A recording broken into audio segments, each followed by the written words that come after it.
Okay, so hello mga ka-farmers.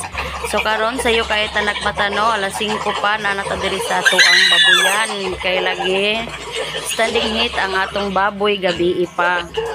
So mao to gitry namo og nag-heat pa bagyapon siya karong buntag, and yes, nag-heat pagyud ang atong anay.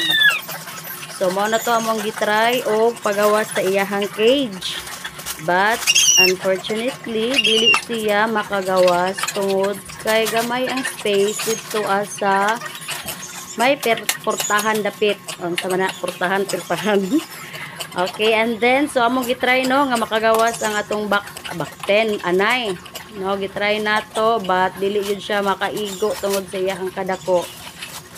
So nakita ninyo no, gitry gid na mo tanan nga mga pamaagi aron makagawas lang gid siya. So dili gid siya maigo. Luoy pud kaayo kung inanaon nato siya kung mabuntis na siya kay basig mapunitan.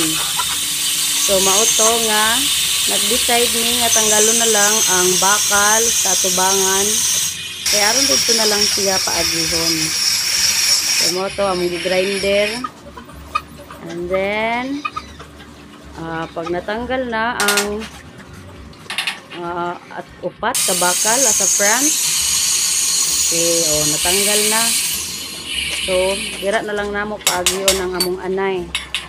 Kay aron dili siya ma-stress kung tuhon nga buntis na siya basta magpagawas. So, nakita ninyo, dali ra kaayo siya nakagawas. Mao na to na dahil siya nagbolay siya sa barako.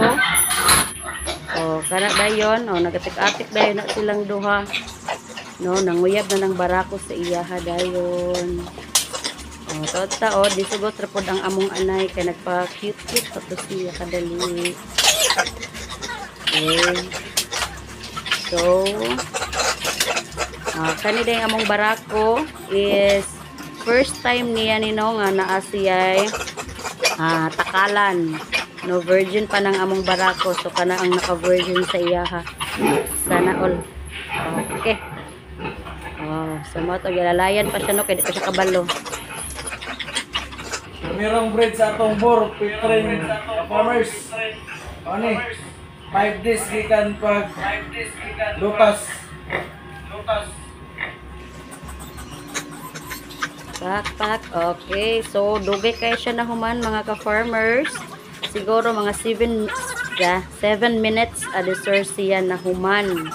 So, perting dugayan no. Kaya nabaguhan siguro siya. Then,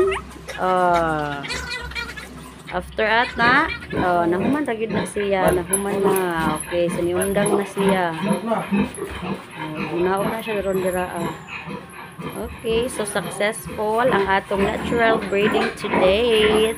Thank you. Kay sara ang upahan kay